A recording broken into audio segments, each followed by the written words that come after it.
Mega recruitment scam এবং scam star রাজ্যের মুখ্যমন্ত্রী। এটা খুব চিন্তাজনক ব্যাপার। এই লজ্জার দায় মমতা ব্যানার্জি। শিক্ষকদের উপর লাঠি পড়ছে এবং ভিখারি বানানো হয়েছে। এটা হচ্ছে ক্রাইম। এই মেগা স্ক্যামের জন্য যারা দায়ী তাদেরকে আমরা জেলে পাঠাবই। রাজ্যের মুখ্যমন্ত্রীকে স্ক্যাম স্টার বলে বেনজির আক্রমণ করলেন বিজেপি বিধায়ক। মেগা রিক্রুটমেন্ট স্ক্যাম এবং স্ক্যাম স্টার মমতা ব্যানার্জি বললেন বিধায়ক শ্রীরূপা মিত্র চৌধুরী। দেখা গেল মা বাবার একমাত্র ছেলে, যেখানে বাবা মা পড়াশোনায় প্রাইমারি গণ্ডি পার হয়নি। এই পরিস্থিতিতে একমাত্র ছেলেকে হতদরিদ্রতা থাকা সত্ত্বেও শিক্ষক করিয়েছেন। সেই শিক্ষকের নাম অমিত কুমার দে। কদিন আগেও যার পরিচয় ছিল শিক্ষক, কিন্তু হঠাৎ করে বদলে গেছে পরিস্থিতি। চাকরিহারাদের তালিকায় এখন তার নাম। পাশাপাশি চাকরিহারা দম্পতিরাও দেখা করলেন ইংরেজবাজারের বিজেপি বিধায়ক শ্রীরূপা মিত্র চৌধুরীর সঙ্গে। শ্রীরূপা মিত্র চৌধুরী বলেন, মানুষের অধিকারকে সাপ্রেস করা, সেই শিক্ষকদের অধিকারকে নিয়ে খেলা করা, এইসব ঘটনা এখানে ঘটছে। এটি ক্রাইম। মেগা রিক্রুটমেন্ট স্ক্যাম এবং যিনি স্ক্যাম স্টার বসে আছে উপরে, তাকে যতক্ষণ না পাবলিক অথরিটি থেকে বেরোবেন ততক্ষণ এই ধরনের ম্যানিপুলেশন চলতেই থাকবে এইভাবে। এর জন্য দায়ী অবশ্যই রাজ্যের মুখ্যমন্ত্রী। তিনি হচ্ছেন রাজ্যের প্রধান কর্তা।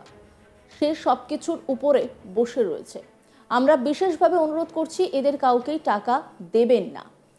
সবাইকে স্ট্রং থাকতে হবে। এরা প্রচণ্ডভাবে ভেঙে পড়ছে না। এটা খুব চিন্তাজনক ব্যাপার। সামাজিকভাবে এরা ভেঙে পড়েছেন।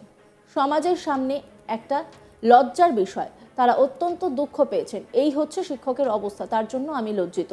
এই লজ্জার দায় মাননীয় মুখ্যমন্ত্রী মমতা ব্যানার্জি। শিক্ষকদের উপর লাথি পড়ছে এবং ভিখারি বানানো হয়েছে। এটা হচ্ছে ক্রাইম। এই মেগা স্ক্যামের জন্য যারা দায়ী তাদেরকে আমরা জেলে পাঠাবই। শ্রীরূপা মিত্র তিনি কি বলেছেন শোনাব আপনাদের। দেখুন, পুরো ব্যাপারটাই হচ্ছে ক্রাইম, করাপশন আর সাপ্রেশনের গল্প।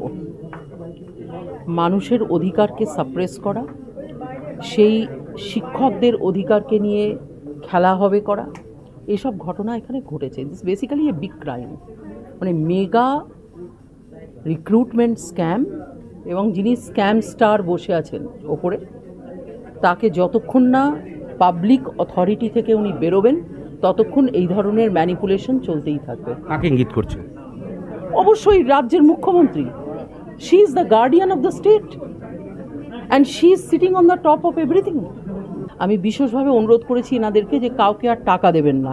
এর আগে বড় বড় লয়ারদেরকে টাকা দিয়েছেন যারা ওই চক্রের সঙ্গে যুক্ত হয়ে আছেন, আমরা জানতে পারছি এখন।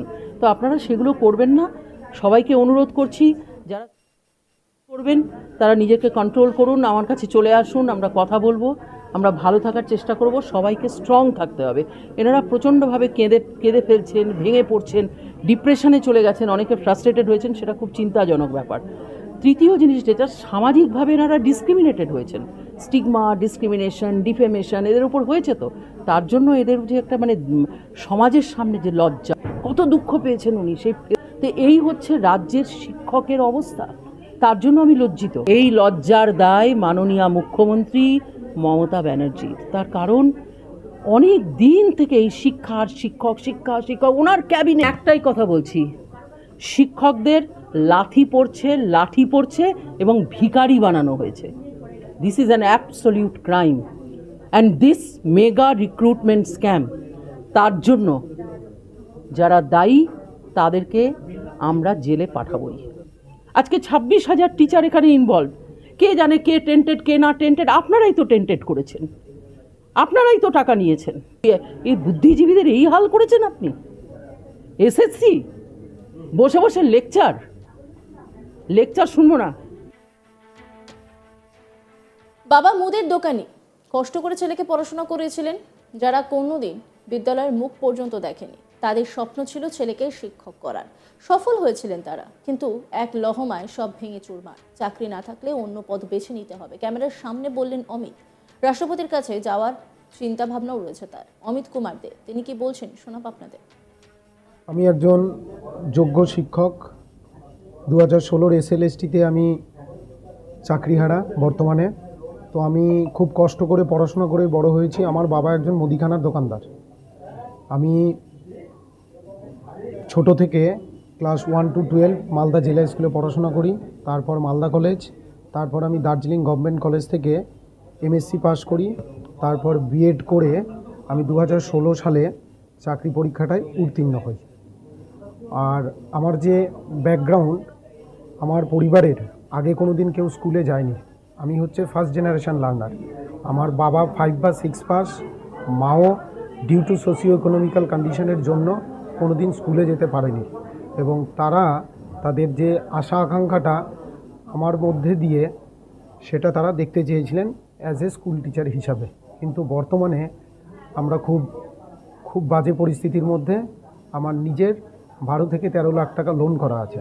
আমার পরিবারে আমার একটা বাচ্চা আছে 1.5 বছরের। আমি এখন কি করব বা আমরা এখন কি করব সেটা আমরা খুব গভীর সমস্যার মধ্যে আছি। পরিবারে কি একমাত্র রোজগারে আপনি, মানে আপনার উপর ডিপেন্ডেন্ট কারা রয়েছে? আমার উপর ডিপেন্ডেন্ট আছে আমার বয়স্ক বাবা আছে, তিনি 70+, আমার মা 62, আমার ওয়াইফ মিসেস আছেন, তিনিও হাউস ওয়াইফ, আর আমার বাচ্চা হচ্ছে 1.5 বছরের। বলছি, এখন তো এই যে গভীর সমস্যা, কি ভাবছেন আপনারা, কি করতে চাইছেন বা কোথাও কী করতে চাইছি আমরা, রাজ্য সরকারের কাছে আমরা আবেদন রাখছি যে আমাদের যে মিডিয়ার ইমেজটা আছে সেটা যেন অতি সত্বর পাবলিশ করা হয়। আর যেটা আপার প্রাইমারির ক্ষেত্রে সম্পূর্ণটা পাওয়া গেল, আমাদের ক্ষেত্রে পাওয়া যাচ্ছে না কেন, এটাই তো বোধগম্য হচ্ছে না আমাদের সবারই। বলো, ওটার পরীক্ষা হয়েছিল 15। এবার ওটার পরীক্ষা আমাদের আগে হয়েছিল 2015 সালে, আমাদের পরীক্ষা হলো পরে, কিন্তু আমাদেরটা অদ্ভুতভাবে কোনো ভৌতিক উপায়ে সেটা পুড়িয়ে ফেলা হলো, নাই হয়ে গেল, পাওয়া যাচ্ছে না। কিন্তু আপার প্রাইমারিটা পাওয়া গেল। তো আমরা দাবি রাখছি যে আমাদের মিরর ইমেজটা দেওয়া হোক। আছে আমার যতদূর ধারণা মনে হয় অরিজিনাল কপিও আছে, কোনো পুরানো হয়নি, অরিজিনাল কপি কোথাও রাখা আছে। বলছি, কার গাফিলতি মনে করছেন এই পুরো ঘটনা? আমাদের রাজ্য সরকারকে সুপ্রিম কোর্ট থেকে 16 বার, যতদূর আমাদের জানা 16 বার দেওয়ার চেষ্টা করা হয়েছিল, কিন্তু তারপরেও এসএসসি বা কমিশন কোনো সদুত্তর এটার দিতে পারেনি। তার ভুক্তভোগী হচ্ছে বর্তমানে আমরা। মন্ত্রিসভা তো ছাড় পেয়ে গেল। মন্ত্রিসভা ছাড় পেয়েছে কি না সেটা আমাদের কোনো মাথা ব্যথাও না, আমাদের জানারও বিষয় নয়। সেটা মেবি সুপার নিউমেরিক্যাল পোস্টে, আমাদের তাদের সাথে কোনো দ্বন্দ্বও নাই, কোনো সখ্যতাও নেই। আমরা আমাদের দিকটায় আছি, আমাদেরটা যেন উপযুক্ত ব্যবস্থা নিয়ে আমাদের যেন ছাড় দেওয়া হয়, আমরা সেটাই আবেদন রাখবো। আজকে তো শিল্পা মিত্রর সাথে দেখা করলেন, উনি কি বললেন আপনাদের? উনি আমাদের আশ্বাস দিলেন আমরা সবার সাথেই দেখা করছি, সৎ পরামর্শ যারা দিচ্ছেন তাদের সাথেই দেখা করছি। এখন দেখা যাক, তিনি তো বললেন যে দেখবেন ব্যাপারটা। মেগা রিক্রুটমেন্ট স্ক্যাম এবং স্ক্যাম স্টার রাজ্যের মুখ্যমন্ত্রী, এটা খুব চিন্তাজনক ব্যাপার। এই লজ্জার দায় মমতা ব্যানার্জি শিক্ষকদের উপর লাথি পড়ছে এবং ভিখারি বানানো হয়েছে। এটা হচ্ছে ক্রাইম। এই মেগা স্ক্যামের জন্য যারা দায়ী তাদেরকে আমরা জেলে পাঠাবই। রাজ্যের মুখ্যমন্ত্রীকে স্ক্যাম স্টার বলে বেনজির আক্রমণ করলেন বিজেপি বিধায়ক। মেগা রিক্রুটমেন্ট স্ক্যাম এবং স্ক্যাম স্টার মমতা ব্যানার্জি বললেন বিধায়ক শ্রীরূপা মিত্র চৌধুরী। অন্যান্য খবরের জন্য, আপডেটের জন্য অবশ্যই নজর রাখুন আজ তাক বাংলার ইউটিউব স্ট্রিমিংয়ে। লাইক করুন, কমেন্ট করুন, শেয়ার করুন।